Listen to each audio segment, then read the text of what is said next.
Oh, hey, guess what? Oh, we're on. We are on. Yeah, we've been on this whole time.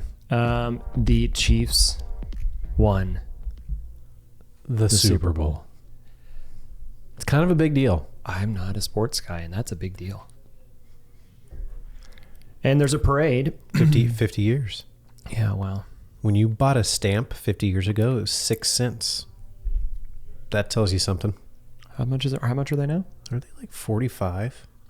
I'm way off. Yeah, I don't know. I'll look that up. Anyways, we're trying to get some things done before tomorrow, which is Wednesday the 5th.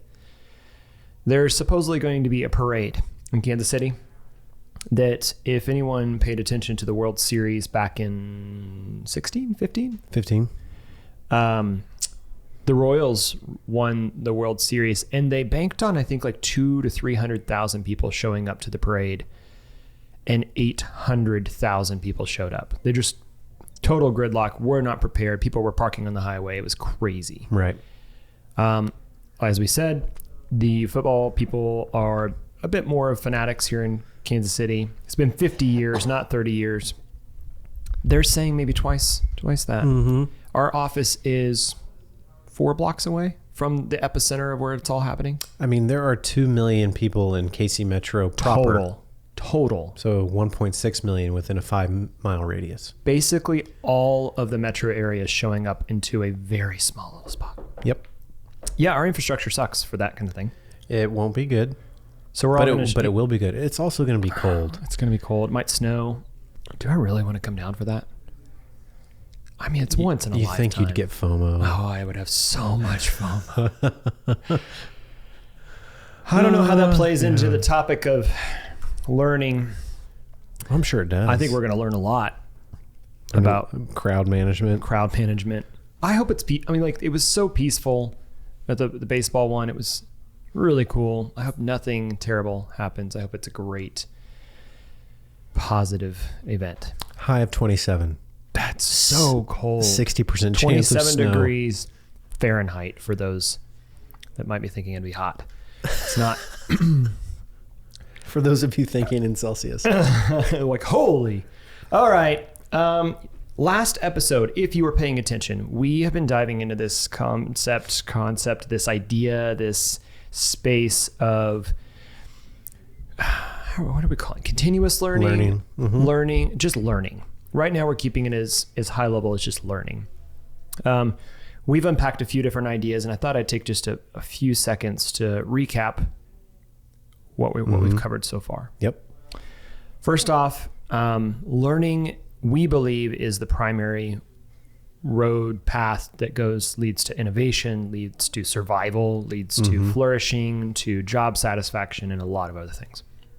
It's what we've been doing out of necessity over the last 10 years here at Crema as we've grown here and as our team has kind of picked up how we think. Mm-hmm. As we started to ask ourselves a question of like, okay, what does that look like? How is that structured? How is that actually set up? Could we boil that down into some terms, into a framework that we could share? Right. And so we're working on that. We're working through that. And we're getting closer, and I think we're getting more confident as we move into it. The elements that are in play right now is that we believe this happens on the individual level, on the team level, and on the organizational level, so leadership level. And each person needs to be thinking about learning for themselves as a peer group, as a cross-discipline group, and then, of course, as it applies across a large culture. That's kind of square one. Yeah, and this loop that we're talking about is something that you can definitely learn and pick up, but more often than not, this is a complete assumption. You're probably doing this, you're just not aware of it. That's right. And so what we're trying to do is bring you aware of like, okay, how am I learning? And if you pay attention to these steps a little bit more, you might either want to be more curious to learn new things. Yep. Because you like the idea of the loop, or you bought into this learning loop, or it just might improve your rate of learning. And just almost create an efficiency of learning. Yeah, it just gives you a new, tool to think about or be more intentional about it. Yep. We think that temporarily, this is the area that we're kind of foggy on, so I'm just going to throw it out there and then we'll come back to it later in later episodes. But we do believe it kind of takes shape in some way in assets or structures that you have defined clearly, in disciplines or habits that you do on a regular basis, and then on your posture or your attitude about it all. We'll jump into those things later, but I just want to mention that because those words will probably pop back up. Right. As far as the learning loop goes, as far as this process that we think needs to be in play, a lot of it's going to be begged, borrowed, and stolen. Yeah. Yeah, I said that right. From lean, from agile, from, help me out, other iterative approaches. I mean, those are the two that we've really bought into. Yeah, probably some of the more popular ones. Yeah. But we're adding a little bit more to it because we feel like those are great. They're very simple. They're easily memorable, but they miss a few things that we think need to be added around it. Very similar to the scientific method as well. Yeah, there we go. That's good. Creating a hypothesis and then develop your experiment, conduct the experiment, share results. Yeah, record your data. What'd you learn? Yep. So as it stands right now, the learning loops that we're talking about primarily, I think there's kind of two loops. So if you were to draw a line across a piece of paper, and there is a kind of a linear process to this, but in that linear process, there's two loops that take place. The first one happens between these two front activities, which are called what we're currently calling pay attention, or maybe another word might be observing. I like the pay attention though, because it kind of seems like you would go, am I paying attention? Not everybody goes, am I observing? Yeah. It feels a little less natural. I've heard this before, but an aspect of just wise living or being intentional is pay attention to what you're paying attention to. Yeah, right. Very good. So I really like that because it's like, if you're starting this new learning loop, maybe the first step for you is to pay attention to what you're already paying attention to. Totally. Love it. So paying attention. And then the second activity kind of goes with that, which is collecting. And so this is the idea of, you're paying attention. You're keeping your eyes and ears and mind open to particular subjects, particular things that you want to learn, things that need to be fixed, problems to solve, areas of focus. But without actually saying, I'm going to collect inspiration, ideas, solutions, tools, etc. It's really hard to know what decision you should make to move forward. Right. So paying attention, collecting. So some active, really active participation in putting things in a repository someplace, in a place that you can go, okay, now I have a group of ideas that I can act on in some way. Yeah. So a use case could be, at Crema, we do a lot of facilitation around business strategy, product strategy, innovation, all the strategies. All the strategies. And so if you were to take a facilitator, one of their main things to do is when they first walk in the room and they're going to work the room is, yes, we have a regimen or a set of tools we run through, but they're paying attention. They're paying attention to cues, body language, facial expressions. And then when you ever hear someone say, okay, a theme I'm picking up on, that's like almost a statement of collection. They've collected a whole bunch of different just cues that are intangible that people have. No, they're not intangible. They're tangible, but they're subtle and they're probably not readily thought of by the person that committed the facial expression, but the facilitator is reading the room, the emotional cues.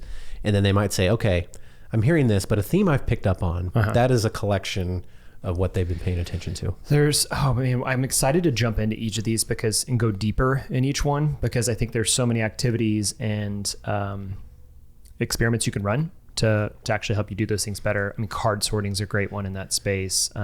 Even just a lot of the sprint activities we do is an activity of collecting. So collecting is number 2. Number 3 is making a decision. So decision making, I think this is probably one of the hardest ones. I struggle with this. Oh man, remember when I was buying a car? Oh, yeah, those were dark days. But you did a lot of collecting. I collected so much, which honestly, that's something I think we need to talk about, is that balance between a lot of people will collect and then they have decision paralysis where they just can't make a decision. Like the restaurant menu. Oh, can we talk about restaurant menus? I mean, you don't need 37 main dishes. Cheesecake Factory. Why is there a book? It's a 3-ring. Well, it's not 3-ring. It's a spiral notebook of options. I'm literally short of breath thinking about it. Yeah. I mean, it's fatigue. I actually just got an email from Jake Jorgensen, maybe? No, that's not right. Nope. Doesn't matter. Jake.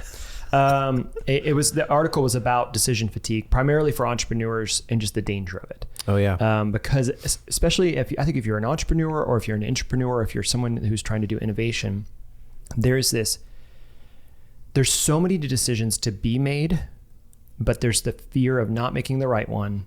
There's the fear of, how do I make so many decisions that just my brain can't handle it. Right. So I think that we'll unpack that more later, but there's a set of activities, there's a set of things that you can do to help you be more confident in your decisions. And at a certain point, you just need to make one and move forward. Right. Which leads us into our next, pay attention, collect, decide. And then the next one is experiment. This truly is where we're in that kind of lean space. So now we're saying this kind of gets into the old build, measure, learn, or kind of the people will say like make, iterate. Right. And this is where we're at. So this is when you've actually made a decision about something that you collected, or maybe you're inspired by something you collected and say, we're going to try this. So I'm going to try this marketing campaign to see if we get good results from it. I'm going to try this new product to see if we get better efficiency or whatever that might be. This is the experiment that you're running. You can do small experiments, which keep your iteration loops short, which we would highly recommend. But you can also do longer experiments. So it might be this podcast is kind of a long experiment. We're going to keep creating this content, hopefully growing a audience, and maybe it pays off in the long term. That's a long experiment, and you just have to kind of name those things. Right. And I think in the future of work and the way work is going to get done, and so maybe this statement is specifically for larger enterprises, is that you can make significant leaps by allowing your individuals, your employees, your teams, the freedom and the ability to just test small things out. Yeah, totally. I think there might be fear of like, well, you're hired to work at this specific thing for 40 hours, which I totally get. But what would it look like to include in that 40 hours? You're also expected to, if you think of an idea and it's not going to hurt anything, test it out. Yeah, try it. Because so many experiments, they don't cost, if they cost something, it's very small. It can be ran in maybe as short as a week. Or a day. Oh, yeah. Sometimes you might test something out 2 weeks or 2 days.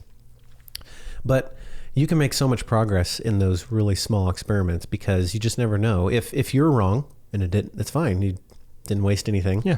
No harm, no foul. You didn't take 6 months running that experiment. Yeah. But if you're right and you stumble onto something, that's where like a lot of the big breakthroughs come in. It's like, oh man, let's try this at this scale and see if it works. Let's now try this in a division. Oh, it worked in a division. Yeah.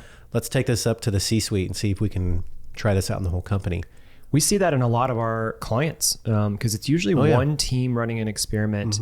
If it works, if it gets traction, if it gets interest, then it starts to bleed into other teams either thinking the same way or actually taking the technology and running with it in some way. Yeah. I think, and I can resonate with this because I think I used to think this way as well, is when you hear the word experiment, you think, oh, great, another shiny object that we're chasing after. Yeah.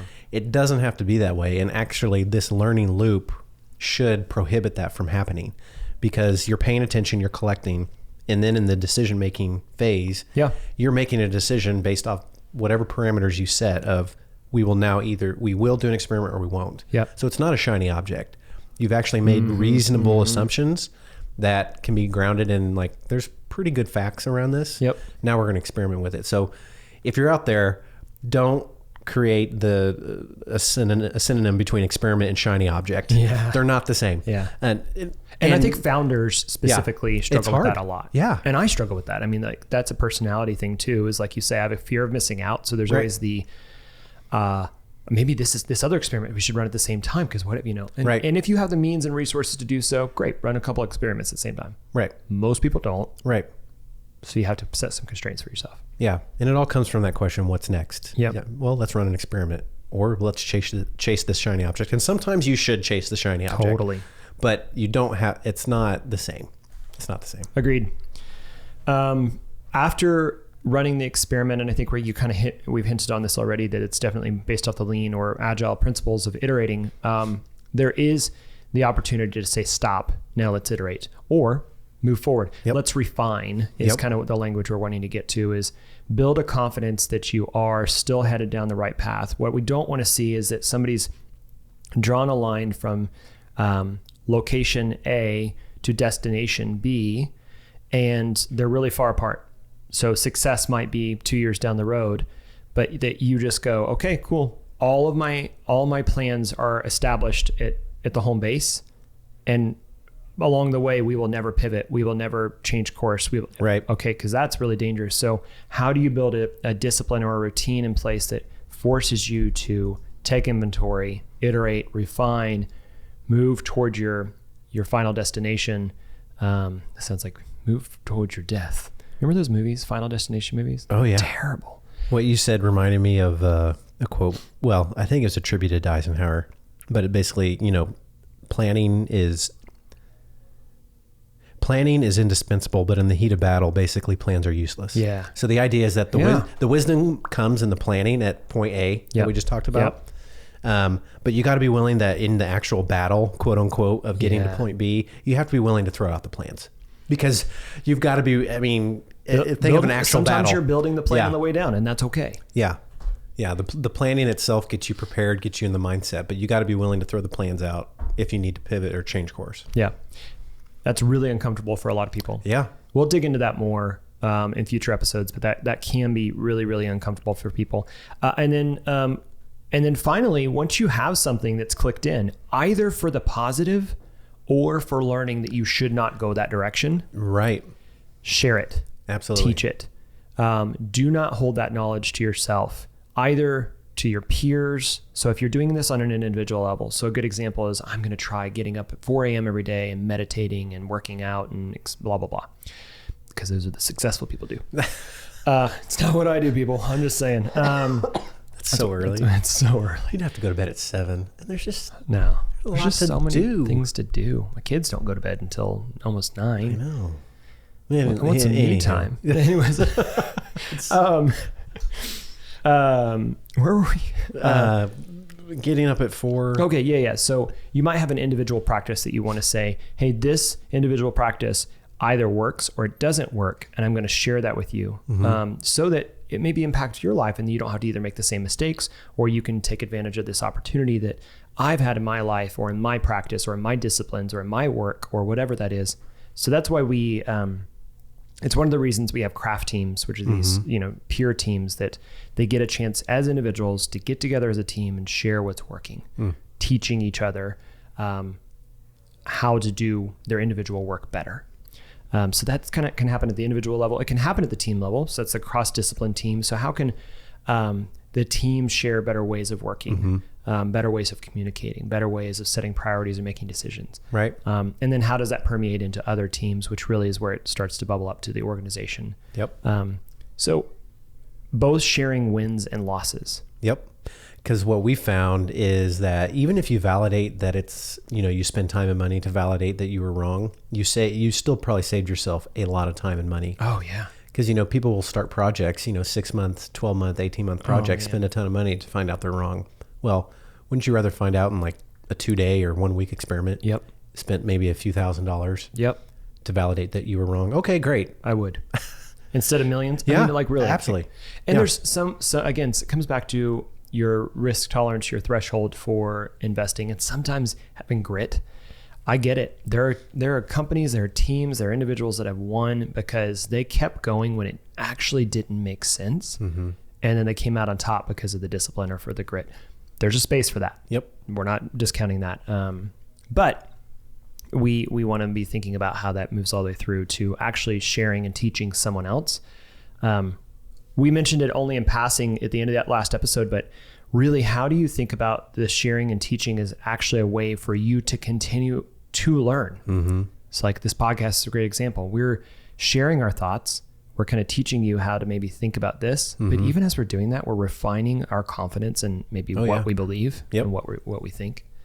That's just a cool process. I think I saw somebody speak at a conference when they were talking about trying to bring up individuals who maybe were in lesser skilled jobs, and it was a trying to think of the right a car wash Oh, okay. Yeah. I was like, auto body? No, car wash. So again, you could be at a car wash and be the person that's either drying the car, super low skill, or just spraying the car and getting ready to go through the automation system. Or you could be the person that is making sure the technology works, maintaining the place, managing staff, managing, timekeeping and all that good stuff. Mm-hmm. They had a track for a person that started out drying cars could, in a period of time, work up to being the manager of the store through this ability of saying, it's kind of an apprenticeship model of, I'll have to go back and actually reference exactly, but it's effectively, I'll do and you watch. Mm-hmm. And then you do and I watch, and then you do basically all on your own, mm-hmm. or you do and I help. Mm-hmm. Then it switches. So it grows to the point where you're doing it independently. Right. And then the final piece of it was, now you teach somebody else. Yeah. And I thought that was so good, because it could have just ended with the loop saying, great, you've got somebody trained. Mm-hmm. Nah, it has to be passed along. It's paying it forward. Yep. And I think that's important, and also kind of how we think here. Yeah. There's something good to, there's a time and a place. I know companies have patents on things and they want to keep things under wraps. And again, there's a time and a place for that. Yep. But for the most part, I think the idea of like sharing what you know, it sharpens you and it brings other ideas to the surface that makes your idea then even better. So yeah. And it tests your ability to, or what's with it? We got a video issue? No, you're fine. I just keep talking. I was just getting comfortable. I thought our video. I do think I probably should restart it here in a second. I think it's one of the final tests of your own capabilities. Yeah, is when you share it and you're able to teach it. Yeah, more people. Some people are more comfortable than that with others, mm-hmm. and it's not like you need to go give a keynote talk on it. It's just be willing to maybe pull something. Maybe it's a mentor. Yeah, mentor, maybe, or even pair programming is kind of that. Yeah. So a lot of ways that you can take these experiments that you've run, these things that you've been paying attention to and collecting and deciding on, running the experiment and then sharing those results, I think creates an environment where learning is just a part of the culture. It's happening everywhere. And I think that's really important to the success. You okay there? There, now it's back. It went asleep. The MacBook Pros, they have a weird sleeping situation. Where were we? Teaching. Right. So if you, I think we'll dive deeper into each of these as we move forward, but we wanted to take just a quick opportunity to kind of recap each of these topics as it comes to this learning loop. So back to the loops themselves. If you draw that line across your piece of paper and you go from the kind of bullet points along the line are that paying attention, collecting, deciding, experimenting, iterating, and then teaching or sharing. The loops, I think, happen between the paying attention and collecting. So mm-hmm. you can kind of keep doing that. And you can do that for a long time. The challenge is that you do need to make a decision at some point. And so I think that the decide, experiment, iterate, mm-hmm. those three are kind of the build, measure, learn. Mm-hmm. That's one loop. That's the second loop. And then kind of the outbound nature of that is the teach. And if you wanted to, you could draw a loop all the way back around the whole thing, mm-hmm. so that now you're allowing the other people that are paying attention to have resources to do great work. Yep. It's that whole line takes a lot of discipline. Mm-hmm. But I think if we go back to talking about the structures, disciplines, and posture, that's where it starts to move this line in the effectiveness and kind of the fun and joy of doing it. Mm-hmm. So if you go through this whole thing and you go like, I got to run another experiment and I don't have a good attitude about it, your outcomes are going to change. Oh yeah. Because you're already influence it. You're influencing it. It's great. If when you go to teach it, it's like, just give up. It's stupid. Don't do it. It's like, well, or you hold on too tightly. Oh, good. Yeah. On the other side. And you're not transparent. Yeah. And you don't share. So good. That's a good posture to have, is one of transparency. Mm-hmm. I think we've only seen that be more successful. I have a hard time seeing a time when that wasn't. Right. But patents, maybe, people stealing ideas, that's for sure. But outside of that. Yeah. Or maybe just too focused on wanting to be individually recognized. So arrogance. Yeah. Yeah. Like, your ego is built. Oh, look at this new thing I learned, or look at this discovery I made. It's for other people. in the end. But that's a posture definition. But yeah. So if you kind of lean back onto, if you've heard of previous episodes, we talk a lot about humble confidence. If you have truly humble, confident attitude of, guys, I'm really humbled by the fact that we found this great solution or great thing to do or a great tool or whatever, but I'm confident it'll help you, rather than look at what I've done. Isn't it great? If only you had thought of it. Which is wonderful. That's how we talk to our employees. Look at what we've created here. And we get in that pose. Yes. With the like Peter Pan. Fish hook eyebrow. That's Hook. Yeah. It's such a great movie. Well, that was a wonderful little sidetrack. Wow. And I got really distracted with thinking about Hook. I think it's my favorite movie. It's a good movie. Robin Williams, Peter Pan. Mm-hmm. So if you're still with us,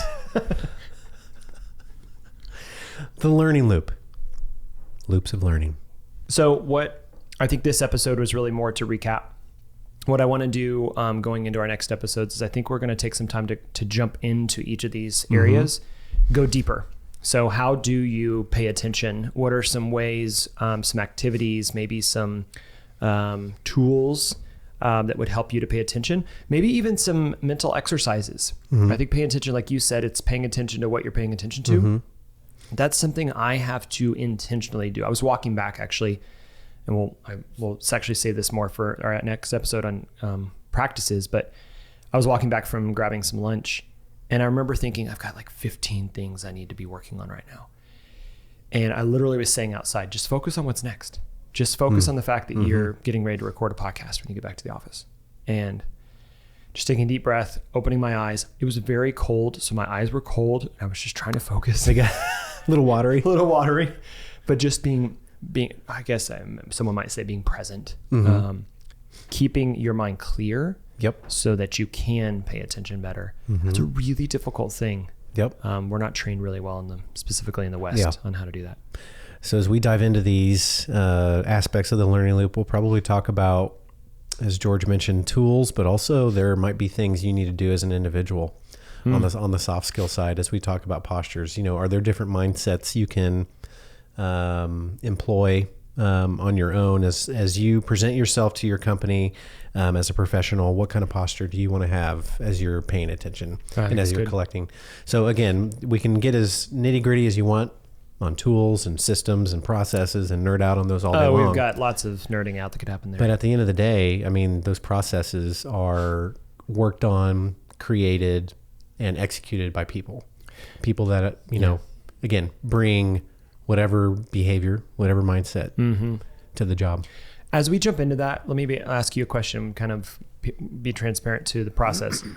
Do you want to take each of those topics and break them apart as it applies to individual, team, and org, kind of in one one swoosh with, what's the word I'm going for? Swath? Yeah, swath. Yeah. And then also kind of say, here are postures, disciplines, and structures you should keep in mind as you do it. We could do it that way. We can also use a true use case of a role type. Okay. Yeah, I like that. Pick one. Not right now. I'm just saying. I'm telling myself we'll need to pick one. Yeah. Okay. We'll need to focus. Okay, good. Whew, there's a lot going on. I would love feedback. If you're listening to this, I think one thing that would be really interesting is maybe really prepping for the next episode. What are areas that you're paying attention to? What are areas that you're trying to focus in on? And how are you doing that? What are some practices, activities, both as an individual? What are the things that your teams are paying attention to? Or what do you think your organization as a whole is paying attention to? And how are they or you putting into practice the disciplines, the habits to do that? What's their attitude about it, their mindset about it? And maybe even what are tools that they're using to collect and as they're paying attention to those things.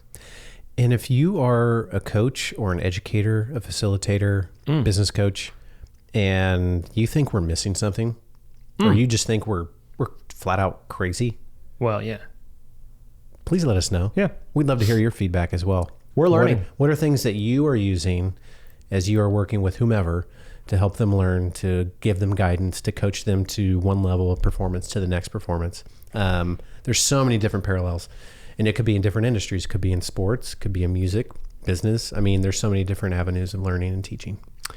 I'm going to do something. I'm going to set up an email address right after this, option5@crema.us. And we would love to get your email. Yeah. So send us an email, option5@crema.us.